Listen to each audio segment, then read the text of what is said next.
Yo, what's up, guys? James Carter TV and the NBA playoffs are among us, ladies and gentlemen. We have finally reached this point. This is when it really matters. I mean, come on. The NBA season, 82 regular games, blah.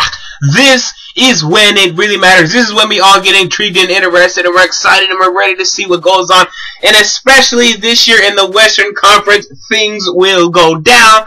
But before I get into all of that, make sure if you are new to this channel that you subscribe for more videos. Click right up there in that corner to subscribe for that. And make sure to follow me on Twitter at James Carter TV for more of me. I mean, you know you want more of me. So, NBA playoffs. I mean, this is it. This is what I love watching. I mean, come on. The basketball is amazing throughout the NBA playoffs. Screw all that March Madness junk. This is real basketball that is being played at the professional level. April, May, and the early part of June. That is what I'm talking about. Let's start off with the bad conference, the Eastern Conference, because that is what it is to me. It is a bad conference to me. A conference in which the third seed, Toronto Raptors, would be out of the playoffs if they were in the Western Conference. That's how bad the Eastern Conference is. So let's start off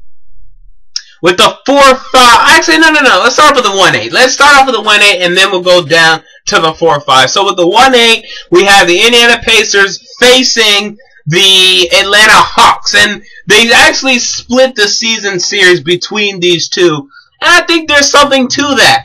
And I'm not going to just completely say, oh, well, that's it. Oh, the Pacers are in trouble.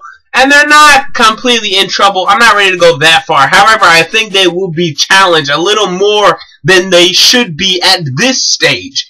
And I have them actually beating the Hawks in only 6 games. I mean, that's a lot of games. That's kind of like, we're starting to sweat a little over here. That's what I'm talking about.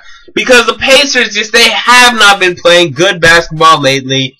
They're really stumbling and fumbling into the playoffs, and I don't like hearing that. Well, the Hawks have been playing better. They had to outpace and beat the Knicks, and they've done that now. They think they can beat the Pacers, and why not? I mean, the Pacers haven't been playing well, so I think the Hawks are going to challenge the Pacers a little bit more than they should, and they're actually going to win 2 games, but ultimately the Pacers win in 6 games. Now let's go to the 2-7, the Miami Heat facing the Charlotte Bobcats. The Heat swept the Bobcats in the regular season. I find no evidence to suggest that the Heat will not sweep the Bobcats once again. This is the playoffs. This is when the Heat show up, and I expect them to show up and to start off this playoffs right by sweeping the Charlotte Bobcats. Get them out of here. Okay, nice story, Michael Jordan. You can do your little standing ovations and all that junk because your sub-500 team made the playoffs. You want to give a standing ovation because your sub-500 team made the playoffs. Go right ahead. Okay? None of us here are impressed of that. They'll be swept. And then you're going to go right back to the drawing board, and you're not even in the lottery the one year where you need to be in the lottery. So that's great. Alright. 3-6, we have the Toronto Raptors against the Brooklyn Nets. Now, this is something where, okay, I don't think the Raptors are getting enough credit. I've heard Nets in 5, Nets in 6. And, I mean, this is a pretty damn good Raptors team. This is a Raptors team that was good enough to win 48 games in the regular season. But it's 48 and 34. That's pretty damn good. And they're the 3rd seed for a reason. However, I will still go with the Brooklyn Nets to win in 7 games. I think it goes a full 7 games.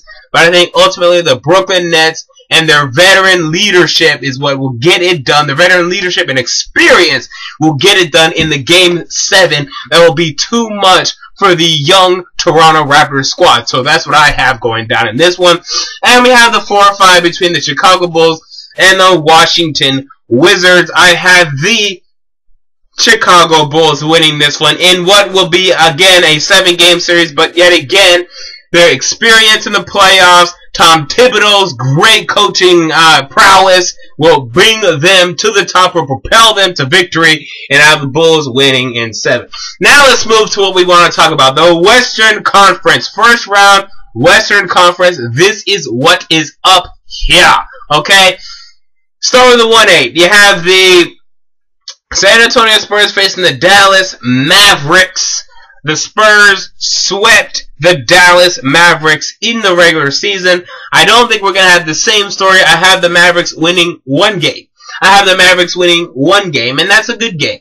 But ultimately, Dirk Nowitzki will not be enough. Monte Ellis, he's too inconsistent. They don't have any other pieces. Jose Calderon is the poster child for inconsistency at the point guard position. They don't have enough to even win 2 games in this series. I have the Spurs winning in 5. Move on to the 2-7 matchup. We have the Oklahoma City Thunder facing the Memphis Grizzlies. I have this being a 6-game series. Could be a potentially 7-game series between these two.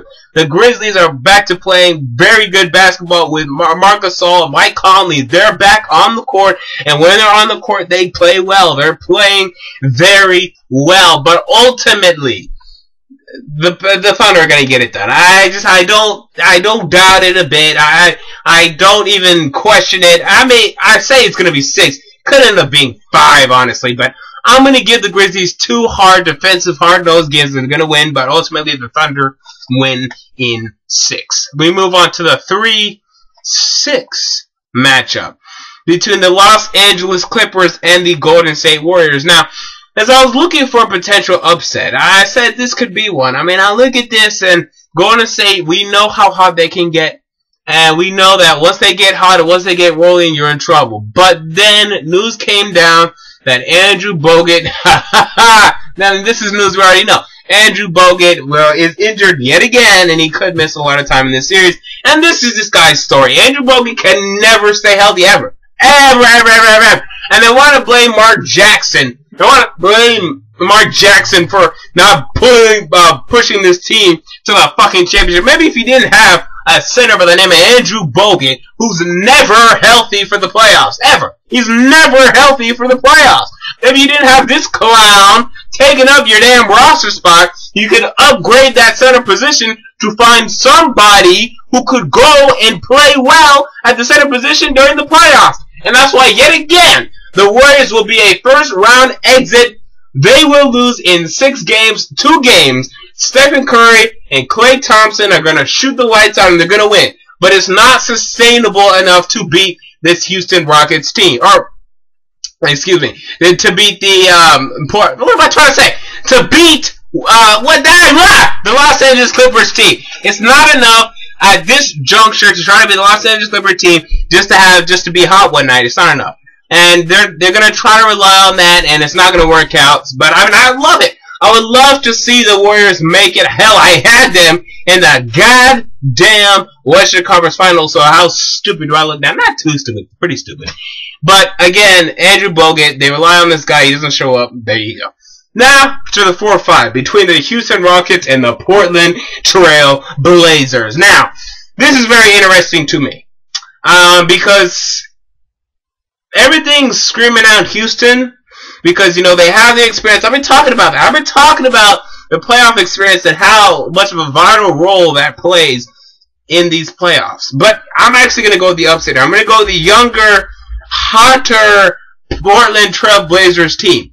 They started off the year so hot. They were first in the league, okay? Then they tapered off, but then they've been getting a little hot again. Ever since they got LaMarcus Aldridge back, they've been getting hot again.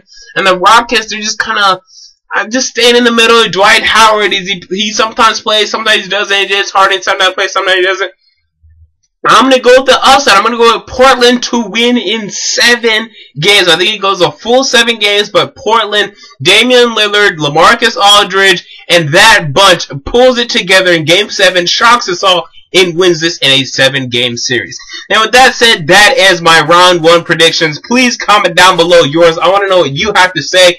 I'm sure we won't disagree on a lot of things, but we may disagree on some things, and on which those things we agree or disagree, we can argue in the comments. So, James Carter TV, I will be back on Saturday to make some game recap. So, again, make sure if you are not subscribed already, to subscribe for more videos, because videos will be coming out in abundance. And for you NFL fans out there, tomorrow I'm going to have a video up. I'm not sure if it's going to be top 10 wide receivers or my big board. Probably my top 10 wide receivers to look at for that. Until that next time, James Carter TV, I'm out. Peace.